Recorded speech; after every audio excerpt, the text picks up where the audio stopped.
El año es 2026. Nicolás Maduro está en una celda en Brooklyn. Pero antes de que los libros de historia congelen este momento en una foto simple y conveniente, hay algo que debes entender.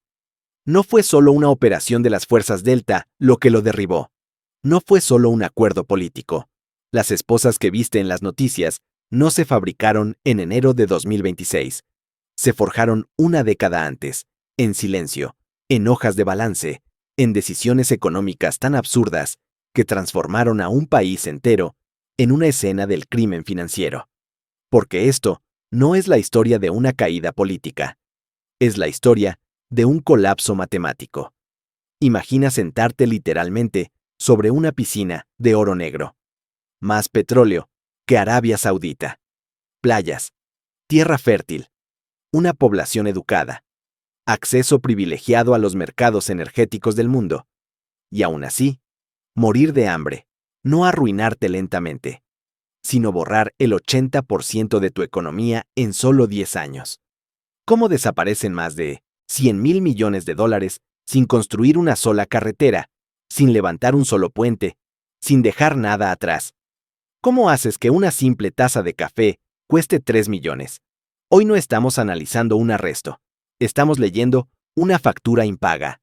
Esta es la auditoría forense del suicidio financiero más espectacular de la historia moderna. La historia de cómo la economía no solo destruyó a un país, sino que terminó esposando a su propio presidente. Por cierto, ¿desde qué parte del mundo estás viendo este video? ¿Y qué hora es allí ahora mismo? Me encanta descubrir hasta dónde viajan estas historias sobre dinero, poder y decisiones que han dado forma a nuestro presente. Antes de continuar, suscríbete y descubre cómo el dinero y la historia están más conectados con tu presente de lo que imaginas. Para entender por qué Maduro terminó sentado en una celda, es necesario regresar al momento exacto en que se tendió la trampa. Todo comienza con una cifra que parece sacada de la ciencia ficción económica. 300.000 millones de barriles. Esa es la cantidad aproximada de reservas probadas de petróleo bajo el suelo venezolano. El mayor alijo del planeta, más grande que el de Arabia Saudita, más grande que el de Estados Unidos.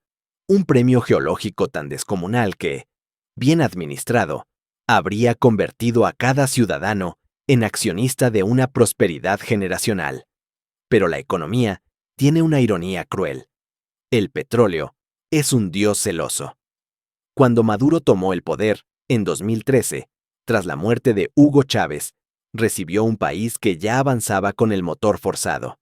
Durante años, el sistema había sido consumido por una patología clásica, conocida como enfermedad holandesa.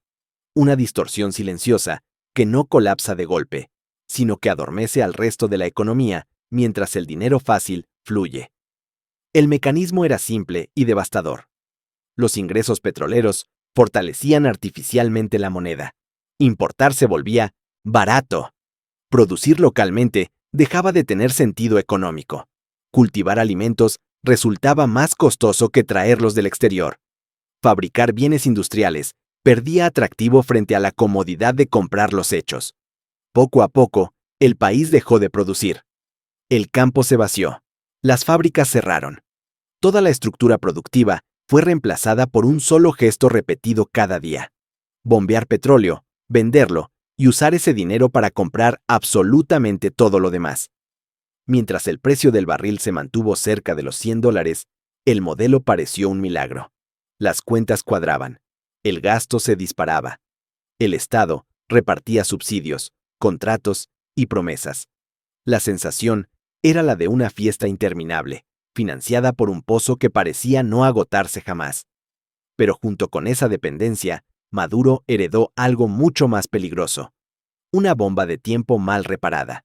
Años antes, en un acto de soberbia que marcaría el destino del país, el gobierno había expulsado a cerca de 20.000 ingenieros, técnicos y geólogos de la empresa petrolera estatal, PDVSA. El motivo fue una huelga. La consecuencia fue letal.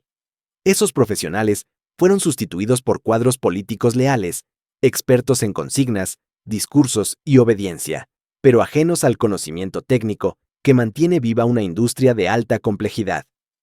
Cuando Maduro se sentó en el despacho presidencial, La infraestructura ya mostraba signos claros de deterioro.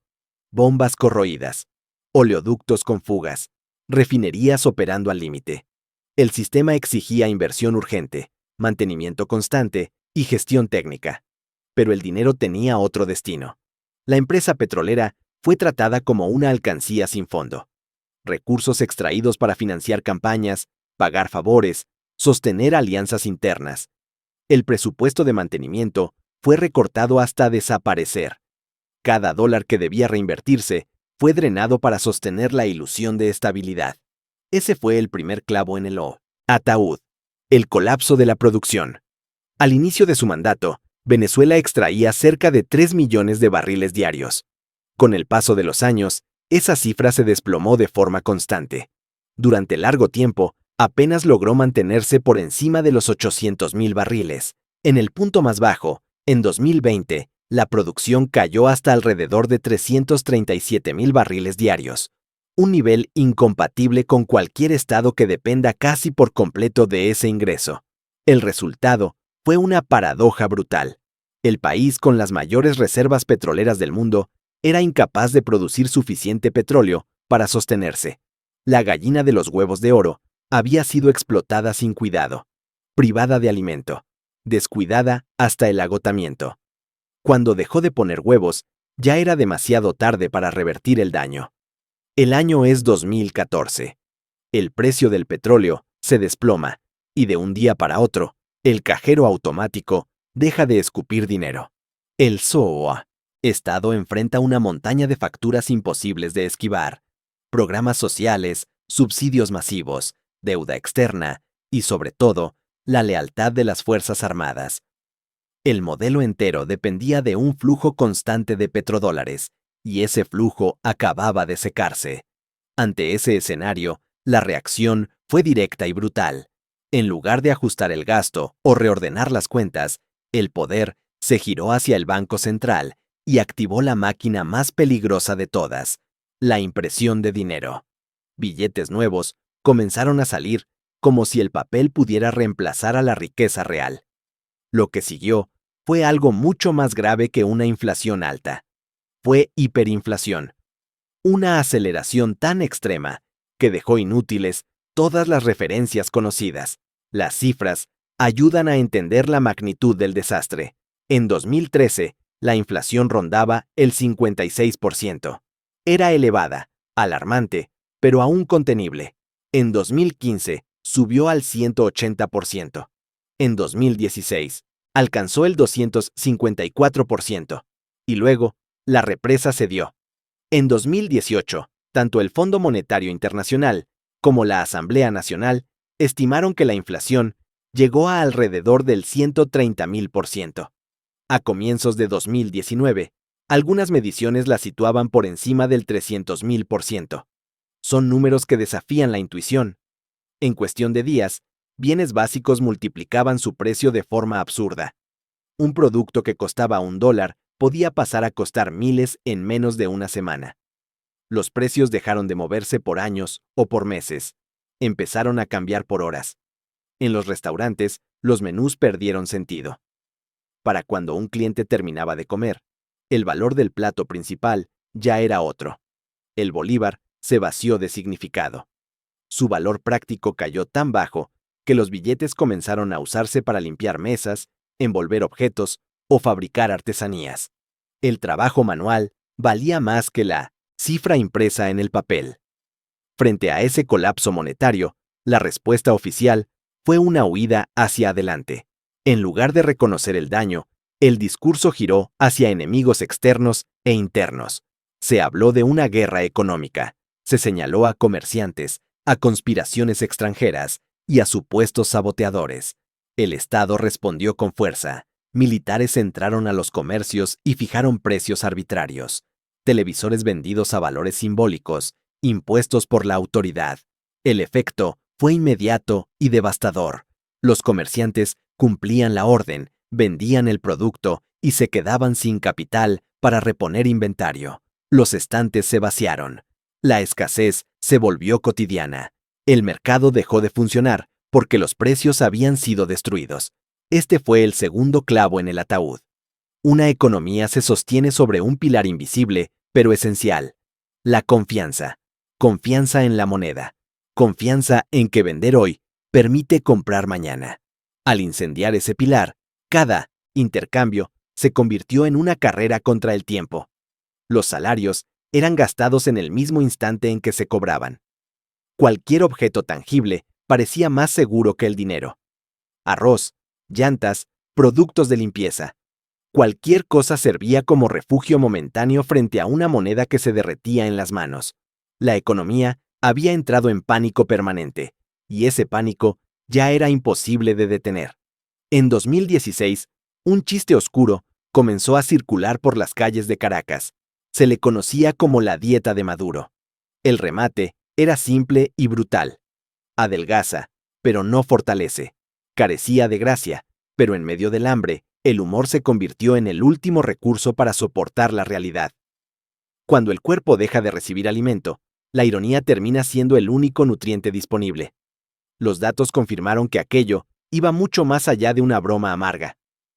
La encuesta ENCOBI, uno de los estudios universitarios más importantes del país, reveló que, solo en ese año, casi el 75% de la población perdió en promedio 19 libras de peso corporal.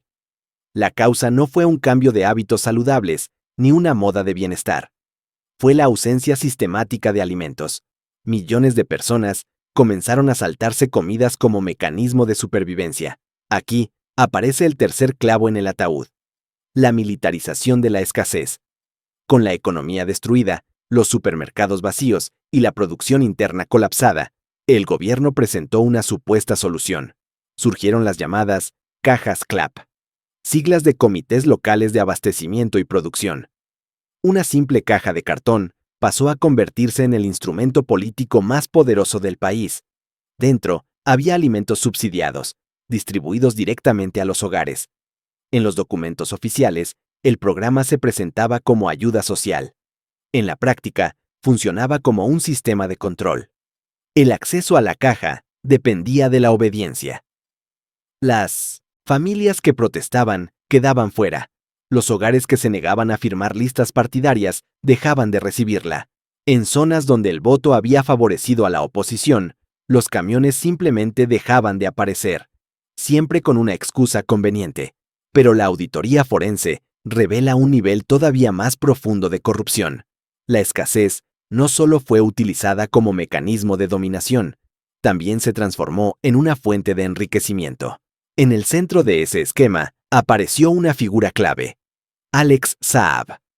Operador financiero del régimen, fue señalado como el arquitecto de la red de importaciones que abastecía las cajas CLAP.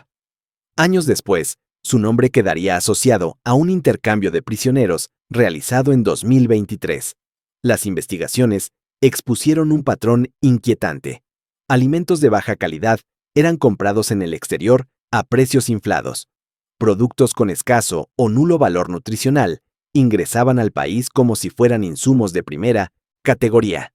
Leche en polvo, prácticamente inútil para la nutrición infantil, era facturada al Estado por sumas millonarias. La diferencia terminaba en bolsillos privados. Mientras miles de niños se desmayaban en escuelas por desnutrición, el círculo íntimo del poder acumulaba fortunas gracias al hambre que había provocado. La escasez dejó de ser una consecuencia y se convirtió en un modelo de negocio. Primero se destruyó la producción agrícola, dejando a la población sin capacidad de cultivar. Luego se aniquiló la moneda, impidiendo la compra de alimentos. Finalmente, se ofreció comida condicionada a la sumisión. Este crimen económico logró algo que la oposición política nunca consiguió. Quebró el espíritu de la clase trabajadora. La lucha se vuelve imposible cuando el cuerpo carece de energía. Con el estómago vacío, incluso la esperanza empieza a desvanecerse. Cuando una casa arde, nadie discute los méritos arquitectónicos del techo. La prioridad es escapar. Para 2018, Venezuela ya había superado la fase del incendio. El país se había convertido en un infierno sostenido. Frente a esa realidad, millones de personas tomaron una decisión definitiva. Si el poder no podía cambiarse en las urnas, el voto se emitiría con los pies. Aquí aparece el cuarto clavo en el ataúd: La hemorragia de capital humano. Desde 2014, alrededor de 7,7 millones de venezolanos abandonaron el país. Eso equivale aproximadamente a una cuarta parte de toda la población. Una magnitud difícil de asimilar. Es el vaciamiento casi total de una sociedad en plena marcha.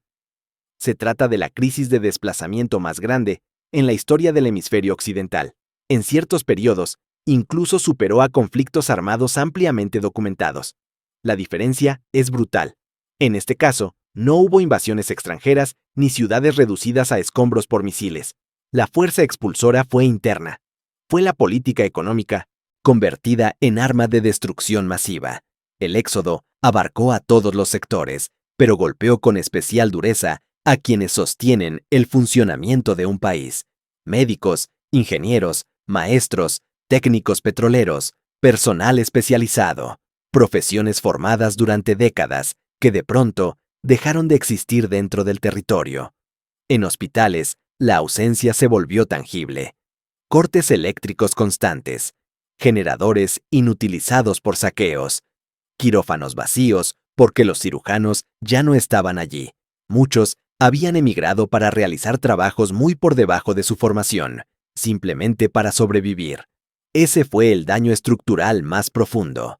El poder perdió algo más valioso que el dinero. Perdió a las personas capaces de reconstruirlo. Cuando las plataformas petroleras comenzaron a fallar, quienes sabían repararlas ya estaban fuera del país. Cuando la red eléctrica colapsó, los ingenieros especializados habían emigrado. El resultado fue un territorio gobernado por la inercia, con una población cada vez más envejecida y menos capacitada para sostener sistemas complejos. La desesperación alcanzó niveles extremos. Miles de personas emprendieron caminatas interminables, atravesando rutas inhóspitas, selvas impenetrables y pasos mortales, con la esperanza de alcanzar una frontera donde existiera alguna posibilidad de futuro. El riesgo dejó de ser un factor disuasorio cuando quedarse significaba una condena segura. Este éxodo masivo tuvo dos efectos simultáneos. Al inicio, alivió la presión interna, con menos personas dependiendo de un sistema colapsado. Con el tiempo, se transformó en una humillación pública para el régimen. Resulta imposible sostener un discurso de prosperidad cuando una cuarta parte de la población elige huir, aún a costa de su vida. En ese punto, el juicio ya estaba emitido, sin necesidad de discursos ni consignas. La escena se repetía en lugares distintos al mismo tiempo. Elevadores detenidos entre pientos y pisos. Trenes del metro inmovilizados en túneles profundos. Quirófanos en silencio, con cirujanos obligados a soltar el bisturí. Y entonces, un clic seco. En marzo de 2019, el país entero quedó a oscuras. El apagón no duró una hora ni una noche. Se extendió durante casi una semana completa. Fue el gran colapso eléctrico. La represa de Guri, una de las centrales hidroeléctricas más grandes del mundo y responsable de abastecer cerca del 80% de la energía nacional, dejó de funcionar. El sistema simplemente cedió. Las explicaciones oficiales rozaron lo fantástico. Se habló de sabotaje externo y de ataques cibernéticos ejecutados a distancia. Desde el poder, se sostuvo que la represa había sido intervenida digitalmente desde el extranjero, como si una infraestructura física de esa magnitud pudiera caer por una computadora portátil. Las versiones cambiaban, pero siempre apuntaban hacia enemigos invisibles. Los ingenieros que aún permanecían activos conocían otra realidad. El diagnóstico fue claro. Negligencia acumulada. Años sin mantenimiento. Personal técnico reemplazado por lealtad política. Subestaciones rodeadas de maleza, provocando incendios. Turbinas sin reemplazo. Equipos envejecidos funcionando al límite. El sistema eléctrico fue abandonado hasta que llegó el momento inevitable del colapso total. Aquí se hunde el quinto clavo en el ataúd. El apocalipsis de la infraestructura. El apagón fue solo el inicio. Sin electricidad, las bombas de agua dejaron de operar. En un país de clima tropical, con temperaturas cercanas a los 90 grados Fahrenheit, la vida cotidiana se volvió insoportable. Sin ventilación, sin aire acondicionado y sin agua potable, Las ciudades quedaron paralizadas. Se vieron personas recolectando agua del río Guaire, un cauce tan contaminado que funcionaba como desagüe abierto, solo para descargar inodoros o lavar ropa. El impacto más devastador ocurrió lejos de las calles. En 1922, los hospitales, la oscuridad, se tradujo en tragedia. Incubadoras neonatales apagadas, máquinas de diálisis detenidas, equipos de soporte vital inutilizados. Durante esos 5 días, muchos pacientes murieron simplemente porque la energía que los mantenía con vida desapareció. Las cifras exactas jamás pudieron establecerse. En ese momento, la crisis dejó de ser un conjunto de estadísticas económicas y se transformó en una amenaza directa para la supervivencia.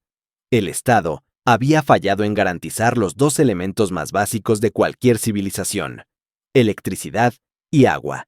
A partir de ahí, el colapso dejó de ser abstracto y pasó a sentirse en cada cuerpo. Para 2020, el país parecía haber entrado en una dimensión absurda. En una calle, personas hurgaban en bolsas de basura buscando restos de comida. A pocas cuadras, aparecían locales nuevos, iluminados y pulidos, conocidos como bodegones. En sus estanterías se ofrecían productos importados de lujo: cremas de chocolate europeas, suplementos vitamínicos de marcas extranjeras, consolas de última generación y botellas de champán traídas del exterior. 2 realidades opuestas coexistiendo sin tocarse. Aquí se clava el 6.º golpe: la economía zombie. Después de años de retórica encendida contra el sistema financiero internacional, el poder ejecutó un giro silencioso. El dólar fue legalizado de facto. El control cambiario fue abandonado, no por convicción ideológica, sino por agotamiento. El Estado había perdido la capacidad de sostener la ficción del tipo de cambio oficial. La moneda extranjera comenzó a circular libremente. El resultado fue una sociedad partida en 2. En el primer nivel quedó la inmensa mayoría de la población, personas que seguían recibiendo ingresos en bolívares, una moneda vaciada de valor real. En el segundo nivel apareció una minoría reducida, integrada por funcionarios cercanos al poder, altos mandos militares y familias que recibían dinero desde el exterior. Ese grupo operaba en dólares y accedía a un mundo completamente distinto. En la capital, esta división dio lugar a una burbuja artificial de lujo. Restaurantes exclusivos abrieron sus puertas con platos que costaban cifras impensables para el ciudadano promedio. Casinos volvieron a funcionar. Eventos privados reaparecieron. En redes sociales comenzaron a circular imágenes que sugerían una recuperación. Se hablaba de una supuesta normalización. Se intentaba instalar la idea de que la crisis había quedado atrás. La apariencia era engañosa. Bajo esa superficie reluciente, la economía seguía sin producir. No había industria recuperada ni agricultura reactivada. El flujo de dinero provenía principalmente de remesas enviadas desde el exterior y de operaciones opacas asociadas al lavado de capitales. Las importaciones de lujo funcionaban como un canal para reciclar efectivo, no como señal de desarrollo. El país no estaba sanando. Se estaba moviendo, por inercia, como un cuerpo que camina sin pulso, sostenido por estímulos artificiales. La economía seguía de pie, pero solo en apariencia. Por dentro, continuaba completamente muerta. Cuando el petróleo dejó de sostener la ilusión, la mirada del poder se desplazó hacia el sur. El mapa del Amazonas apareció como una última reserva desesperada. Una de las regiones con mayor biodiversidad del planeta fue reducida a una sola orden: excavar. Así nació el Arco Minero del Orinoco, una extensión de territorio más grande que Portugal, abierta de par en par a la extracción de oro como mecanismo de supervivencia del régimen. La promesa oficial hablaba de desarrollo y recuperación económica. La realidad fue otra. Aquello jamás funcionó como minería industrial regulada. Careció de estándares técnicos, controles ambientales o seguridad laboral. Fue una fiebre del oro sin ley. Aquí se clava el 7.º golpe: la economía gángster. El control de las minas fue entregado a una UQuais, mezcla explosiva de mandos militares, operadores políticos y organizaciones criminales armadas. entre ellas guerrillas colombianas con experiencia en economías ilegales y control territorial. El método de extracción fue primitivo y devastador. Para separar el oro de la tierra se utilizó mercurio, una sustancia altamente tóxica. Ese mercurio se filtró en los ríos, contaminando las fuentes de agua de comunidades indígenas enteras. Peces murieron. Ecosistemas completos quedaron envenenados. Las consecuencias sanitarias comenzaron a manifestarse en forma de enfermedades neurológicas, malformaciones y pérdida irreversible de medios de subsistencia. Una vez extraído, el oro seguía una ruta silenciosa. Salía del territorio en vuelos privados, lejos de cualquier registro oficial. Destinos como Turquía, los Emiratos Árabes Unidos e Irán se convirtieron en puntos clave de esta red. Allí, el metal era vendido fuera de los libros, sin facturas, sin impuestos y sin trazabilidad. El pago regresaba en efectivo, bolsas de dinero entregadas directamente para sostener al círculo de poder, alimentar lealtades y mantener en marcha la maquinaria política. Este detalle resulta esencial para comprender la transformación final. Para los años 2024 y 2025, el país había dejado de operar como un Estado funcional. Se comportaba como una organización criminal con símbolos institucionales. La economía ya no giraba en torno al Producto Interno Bruto ni a la productividad. Giraba en torno a la extracción constante. Se extraía lo poco que quedaba del petróleo. Se extraía oro del subsuelo amazónico. Se extraía dinero de los migrantes a través de remesas que sostenían a familias enteras. Se extraía valor de cada grieta posible del sistema. Incluso, se extraía esperanza, transformándola en un recurso finito, administrado y racionado. El país dejó de construir, dejó de producir, dejó de proyectar futuro. Se limitó a vaciarse a sí mismo, capa por capa, como una mina agotada. En ese punto, la caída ya no dependía de sanciones, elecciones o discursos. El modelo había revelado su verdadera naturaleza, una economía diseñada para saquear hasta el último gramo, aun cuando ya no quedara nada más que extraer. Durante 2023 y los primeros meses de 2024, comenzó a circular un murmullo persistente en medios internacionales y círculos financieros, un rumor repetido en voz baja. El país se está arreglando. La hiperinflación, aunque seguía siendo alta, había empezado a desacelerarse. La circulación del dólar había impuesto una estabilidad artificial en los precios. La producción petrolera mostraba una leve recuperación gracias al alivio parcial de sanciones, facilitado por una licencia especial que permitió a empresas extranjeras operar de manera limitada. En paralelo, apareció una promesa política. Sobre la mesa se colocó un acuerdo que parecía ofrecer una salida ordenada. El llamado Acuerdo de Barbados establecía una condición clara. Si se celebraban elecciones competitivas y creíbles en julio de 2024, el aislamiento económico comenzaría a deshacerse. El petróleo podría volver a venderse sin restricciones severas. La economía, asfixiada durante años, tendría al fin espacio para respirar. Ese fue el octavo golpe, silencioso pero decisivo. El costo de oportunidad del ego. El poder tuvo ante sí una posibilidad real de revertir el colapso. Una ventana estrecha, pero auténtica, para reintegrarse al sistema económico global. El 28 de julio de 2024 se convirtió en una fecha histórica. Ese día, la economía estuvo más cerca de salvarse que en cualquier otro momento de la década anterior. El candidato de la oposición, Edmundo González, superó ampliamente al oficialismo. Los sondeos y estimaciones coincidían en una ventaja aplastante. En numerosos cálculos, la diferencia se acercaba a una proporción de 70 contra 30. Las encuestas a boca de urna reflejaban un mandato claro. El país había hablado. Frente a ese resultado, el poder quedó ante una bifurcación definitiva. Un camino ofrecía una salida negociada. Reconocer la derrota, pactar garantías personales, asegurar protección legal y permitir que la economía iniciara una reconstrucción lenta pero posible. El otro camino implicaba aferrarse al control, alterar el resultado y asumir las consecuencias económicas totales de ese acto. La decisión fue inmediata. Se proclamó una victoria que nadie fuera del círculo interno creyó. Las actas oficiales nunca fueron presentadas de forma transparente. Las protestas fueron respondidas con detenciones. El mensaje fue inequívoco.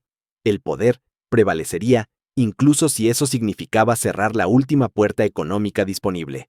La reacción internacional fue automática. El acuerdo quedó anulado. Las sanciones regresaron sin demora. Los capitales extranjeros, que observaban con cautela, abandonaron cualquier intento de inversión. Los contactos preliminares se cortaron. La expectativa de normalización se evaporó en cuestión de días. Ese fue el instante en que el veredicto quedó sellado. Hasta entonces, siempre había existido un argumento externo al que culpar. Bloqueos, presiones internacionales, conspiraciones económicas. Pero en ese punto, la responsabilidad quedó completamente expuesta. Se ofreció una llave para destrabar el aislamiento y fue arrojada al agua. El mensaje llegó también a las Fuerzas Armadas y a los actores internos que sostenían el sistema. Mientras esa figura permaneciera en el poder, el país seguiría excluido de cualquier circuito de prosperidad real. El problema dejó de ser externo. El obstáculo estaba en la cima. La economía no estaba bloqueada por sanciones invisibles. Estaba bloqueada por una decisión consciente. Y esa decisión confirmó algo que ya muchos intuían. El mayor cuello de botella del país había tomado forma humana. Aquí comienza la parte más oscura de toda la auditoría. Cuando la economía petrolera colapsó y la fiebre del oro resultó insuficiente para sostener al poder, el Estado dirigió su atención hacia la mercancía más rentable y constante del continente, la cocaína. En ese punto, la línea entre gobierno y crimen organizado dejó de existir. Este es el noveno clavo en el ataúd. La criminalización total del Estado. Durante años, agencias internacionales siguieron el rastro de una estructura conocida como el Cartel de los Soles. El nombre no era simbólico. En las Fuerzas Armadas venezolanas, los generales llevan insignias de sol en sus charreteras. Esa coincidencia terminó convirtiéndose en una acusación directa. Las investigaciones sostuvieron que el aparato estatal pasó a cumplir una función clave en el tráfico internacional de drogas. El país dejó de ser solo una ruta de paso y se transformó en un centro logístico completo. Las instituciones que debían combatir el crimen comenzaron a facilitarlo. Puertos, aeropuertos, radares y controles fronterizos quedaron bajo una misma cadena de mando. El negocio alcanzó una eficiencia imposible para cualquier organización clandestina tradicional. En ese esquema, el riesgo operativo se reducía drásticamente. Las rutas estaban protegidas desde arriba. Los cargamentos cruzaban sin interferencias. La logística, el transporte y la seguridad funcionaban como una sola maquinaria. Era un modelo altamente rentable, pero con una debilidad estructural imposible de ocultar. Un Estado convertido en plataforma del narcotráfico es, por definición, inestable. Atrae atención internacional, acelera investigaciones, provoca presión constante. Con el tiempo, el foco dejó de estar en discursos políticos o conflictos diplomáticos. Las autoridades judiciales comenzaron a tratar al jefe del régimen como a un capo más. La política quedó relegada. El expediente penal ocupó el centro del escenario. La recompensa colocada sobre su captura ascendió a $15 millones. Esa cifra transformó cada entorno en un espacio de sospecha. La seguridad personal dejó de ser una garantía automática. En un país donde la economía estaba destruida y los salarios militares eran insignificantes, la lealtad se volvió frágil. Cada guardaespaldas, cada escolta, cada oficial armado representaba una incógnita permanente. La pregunta dejó de ser ideológica y pasó a ser económica. $15 millones es una suma capaz de alterar cualquier cálculo personal en un contexto de miseria generalizada. En un sistema donde el dinero escasea, esa cifra se convierte en una tentación constante. La confianza interna comenzó a erosionarse desde dentro, silenciosamente, sin necesidad de conspiraciones visibles. Este giro criminal terminó de aislar al régimen en el escenario internacional. Incluso gobiernos que antes habían mantenido una relación pragmática comenzaron a marcar distancia. Ningún actor relevante quería quedar asociado a un liderazgo con cargos formales por narcotráfico. Las inversiones se congelaron, los acuerdos se diluyeron, el costo reputacional se volvió insostenible. El país quedó atrapado en una paradoja final. El mismo modelo criminal que permitió al poder sobrevivir un poco más terminó convirtiéndose en su mayor amenaza. La economía había cruzado un punto sin retorno. Ya no se trataba de sanciones, ideologías o elecciones. El sistema se había redefinido a sí mismo como un riesgo global. Y cuando un Estado se convierte en sinónimo de crimen organizado, el margen de maniobra desaparece. La caída deja de ser una posibilidad futura y se transforma en una cuestión de tiempo. Al acercarse el cierre de 2025, el panorama era desolador. El poder había quedado aislado.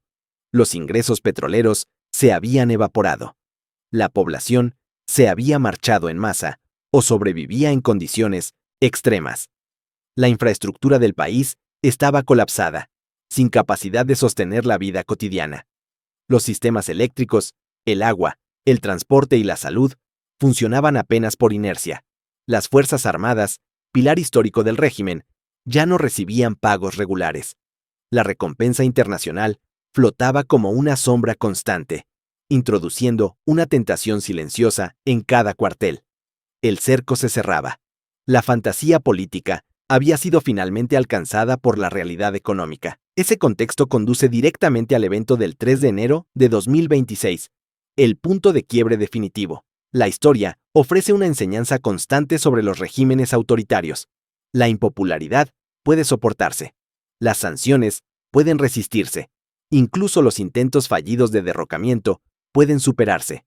Lo que resulta imposible de sostener es un sistema donde el círculo de protección concluye que su supervivencia individual depende de abandonar al líder. La pregunta clave es el momento. ¿Por qué ese día y no otro? La respuesta está en los números, no en la ideología. Para finales de 2025, las matemáticas habían llegado a su límite. Informes internos comenzaron a revelar retrasos en los pagos destinados a los altos mandos. Las sumas entregadas eran menores, fragmentadas, inconsistentes. El flujo de efectivo ya no alcanzaba para comprar silencio y lealtad al mismo tiempo. Las minas de oro del sur estaban siendo explotadas hasta el agotamiento. Los costos superaban los beneficios. Las rutas de tráfico ilícito enfrentaban una presión creciente por parte de patrullas cada vez más agresivas. El margen de ganancia se reducía semana tras semana. El botín, base real del sistema, comenzaba a desaparecer. En ese punto, emergió con claridad el concepto económico definitivo: las estructuras de incentivos. Durante una década, el cálculo había sido estable. Proteger al líder significaba recibir pagos constantes, acceso a privilegios y seguridad personal.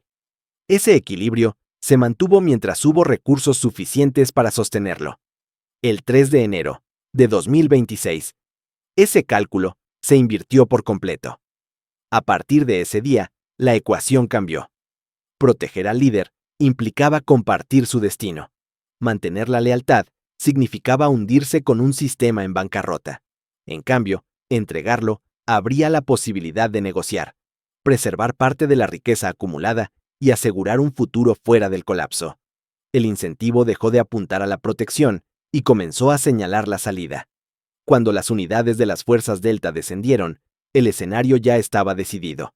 No encontraron una resistencia fanática ni un aparato dispuesto a luchar hasta el final. Encontraron un régimen vacío, desgastado y fracturado internamente. Las cadenas de mando estaban erosionadas. La voluntad de sacrificio había desaparecido. La estructura entera se derrumbó ante el primer empujón. La economía no fue solo un factor debilitante. Actuó como una fuerza corrosiva que eliminó cada capa de protección. Transformó al líder en una carga. Despojó al régimen de su blindaje interno. Al final, la caída no fue producto de una batalla épica, sino de un sistema que se consumió a sí mismo, hasta quedarse sin nada que ofrecer. Así se llega al punto final. El veredicto quedó escrito mucho antes de que se cerrara la celda. Nicolás Maduro terminó en Brooklyn, pero la causa real de su caída fue más profunda que cualquier disputa política. El factor decisivo fue la negación persistente de las leyes básicas de la realidad económica. Durante años, el poder actuó bajo la premisa de que la voluntad podía reemplazar a la lógica y que el discurso podía sustituir a la producción. La creencia fue clara y repetida. La riqueza podía fabricarse con papel. El petróleo podía sostenerse sin inversión ni mantenimiento. Un país podía gobernarse eternamente, aun cuando sus cimientos estuvieran reducidos a escombros. Cada una de esas apuestas terminó chocando contra los límites inevitables de la economía real. El resultado quedó reflejado en una factura imposible de ocultar. Primero, el Producto Interno Bruto sufrió una contracción cercana al 80%, uno de los colapsos económicos más severos registrados en tiempos sin guerra. Segundo, la pobreza alcanzó niveles extremos. En su punto más alto, más del 90% de la población vivía en condiciones de precariedad. Tercero, la migración forzada expulsó a casi 8 millones de personas, alrededor de una cuarta parte del país, fragmentando familias y comunidades enteras. Cuarto, la moneda fue destruida hasta perder toda función práctica, dejando de servir como reserva de valor, medio de intercambio o unidad de cuenta. Las consecuencias superan cualquier proceso judicial. Habrá abogados, audiencias y titulares sobre responsabilidades penales. Sin embargo, ningún tribunal puede abarcar la dimensión completa del daño causado. Una década perdida no admite compensación. Una infancia marcada por la escasez carece de reembolso. Las sillas vacías en millones de mesas familiares representan una ausencia que ningún fallo puede reparar.